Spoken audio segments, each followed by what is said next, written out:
everyone, welcome again to Delwit Engineering Limited. We remain your most reliable solar and electrical partner. Welcome again to one of our video series on solar installation. In our last video, we are talking about solar panels. You know, we've been on a series where we are looking at the different components that are needed for solar installation. So we're taking them bit by bit. And in our last video, we started talking about a very crucial component of solar installation, which is your PV module, popularly known as solar panels. All right. So that, the other time we were trying to look at the solar panel, the working principle of a solar panel. We showed you the solar panel and be able to tell you how the solar panel work generally. Now we also showed you how to get a good solar panel when you go to the market. How do you know? What do you do so that you buy the right kind of solar panels that you need? All right. So remember we told you that solar panels are usually rated, and their ratings are on the nameplate. Everything you need about a solar panel is usually written on the nameplate of that solar panel. Solar panels are rated in watts, in watts for their power.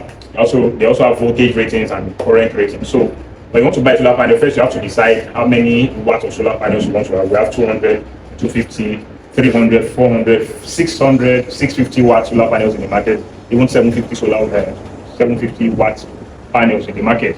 But most of the times, because of the fake products that we have around, a solar panel on the nameplate, you can see what is rated, maybe 650 watts. So it's up to you to measure, to see with your meter, to see if what is rated on the nameplate is what the solar panel can actually generate. So we'll be able to do that practically in our last video. So solar panels have voltage ratings, power ratings, and current rating.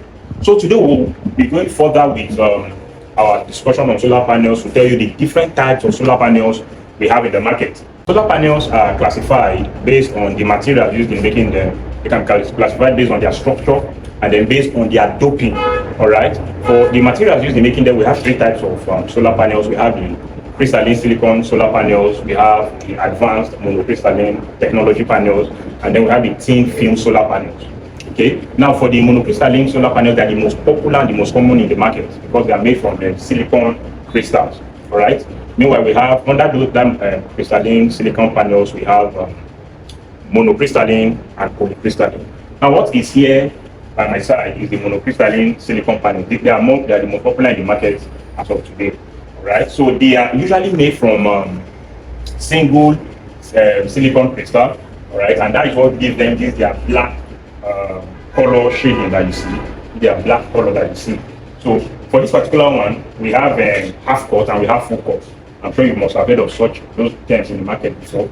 This is a half cut monocrystalline, half cut monocrystalline. So what this simply means is that the cells that we talked about the other time, the cells are divided into two parts. The cells arrangement are divided into two parts. Normally, based on the arrangement of these cells, if it is not a half cut, if it is a full cut, once there is damage to one set of these multiple solar cells, what happens is that the entire solar panels gets bad.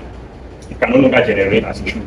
But for this half cut, it is divided into two parts. So even if there is a damage from half of the panel, there's a damage on this side, this part of the panel can still work. But assuming it's a full cut, there's half cut and full cut. Assuming it's a full cut, then once it's damaged on one part, when there's a damage on one part of the solar panel, the complete solar panel will not work. So you shouldn't accept that in the market. Now there's also what we call the polycrystalline solar panels. All right. For the polycrystalline solar panels, they are gotten from multiple silicon crystals that have been melted together. So they are usually blue in color. That's what gives them their blue coloration. All right. But the monocrystalline panels are actually more efficient. In terms of efficiency, they are more efficient than the polycrystalline panels, and they are more expensive than the polycrystalline panels. The only disadvantage of the monocrystalline panels is the cost. It's more expensive than that of the poly. So the polycrystalline panels may require more space. All right. They may need more units of a polycrystalline panel compared, you want to generate a fixed amount of power compared to what the mono can generate. So in terms of efficiency, they are better off. The type of panels that we still have, they are the advanced monocrystalline technology panels. All right. Basically, how these panels were gotten is by further enhancement and development of monocrystalline panels. Okay, so we have two types of this type of panels. There's what we call the PEC and then the top one. The PEG simply means the passivated emitter rear cell panels, and then the top one is the tunnel oxide passivated contact panels. So what they do basically is that they guarantee more power output, they guarantee more power output, more adaptability, and more efficiency compared to the crystalline, to the ordinary crystalline silicon panels. So these ones, they are more expensive, but in terms of efficiency and what they can give you, they are far, far better off. So they are out there in the market. For the top one is usually still better in terms of efficiency than the PEG. The PEG can have an efficiency of up to 24%, while the top one can have an efficiency of up to 26%. Right, now the third type of panel we have is the thin film layer panel. Now these panels are lighter weight, they are cheaper off, and usually they are used in houses and not on roof. For instance, there are some buildings that you may have seen that these panels are used. They are very flexible. They are very flexible. They are not as heavy as these other kind of panels that we have. So they can be used as decorative materials in front of the house. But what they actually do is that they generate power because they are facing the sun. So they don't generate as much as these other top one or PEG panels can give, or crystalline can give, but they can still be efficient. So for many people, instead of like for commercial building, instead of wasting money on external decoration, exterior decoration, what they do is that they decorate. There are some buildings like that we've seen around. They decorate the front of the building or the side of the building with these flexible thin film solar panels. So they help them to generate some of the power that they need. So remember I said that solar panels are usually classified based on the materials used in making them, the structure, and then their doping. So we looked at the materials used in making them.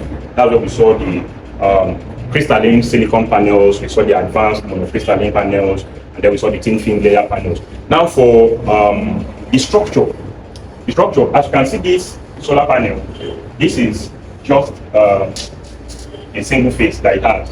All right, if I show you the back is something like this. It does not have panels with it. So there are two types of, based on the structure of solar panels, there are two types of solar panels that we have. We have the monofacial and then we have the bifacial. So as the name implies, mono simply means one and bi simply means two. So for monofacial panels, they have just one part where the solar cells are. They generate power from just one front, just the front of the panels, all right? Then for the bifacial, as the name implies, there are solar cells at the front and there are also solar cells at the back. So you might be wondering, how can that one generate electricity? Is that not waste of panels? No, it is not. So it is used for, they are used usually for on special occasion. Now I've seen people using bifacial panels on their rooftop. Well, that's usually not advisable, because why do we have bifacial solar panels? The idea behind it is that it has two faces, the primary face, which is the front, and then the secondary face, which is the back. So the primary face is the one that faces the sun directly. It captures the sunlight and then turns it to generate electricity, capturing it. For the secondary face, it uses reflected sunlight, what we call albedo. Albedo is simply when sunlight strikes the ground, for instance, it strikes a surface, it reflects. So that reflection, what the solar panels, the bifacial solar panels does is that once the sunlight reflects on the ground, and then it strikes back to the back of the solar panel. So it increases the production of solar panels. So as the direct sunlight is hitting the front part of the solar panels, it also makes use of the reflected sunlight that may hit the ground and then reflect back. And then the back of the secondary phase captures it and then increases the output of what the primary phase is producing. So that's why it is not advised, it is not wise to install bifacial panels on the roof, because the secondary phase may not be able to get reflected sunlight, that's albedo, very efficiently, because places where we usually install these like a car park, for instance, there are clients who do not want their solar panels to be on their roof, but they have space in their compound. So what we advise them to do is to erect a car park, all right, and then we can put the solar panels on that car park. That's the best way, the best time to use bifacial solar panels, because there's abundance of space. So once the front, the primary side is facing the sun, other sunlight, electrons, photons that hit the ground, that are reflected, albedo that hits, they come back to the secondary phase and then they are able to increase the production of what the panels can give. So that's the difference between the monofacial and the bifacial solar panel. So you should know what you want before you just go and buy. Some people just go and buy and they say, yes, I bought bifacial panels, and you are hanging them on roof and they will not work optimally. Now the last classification of solar panels is based on their doping. All right.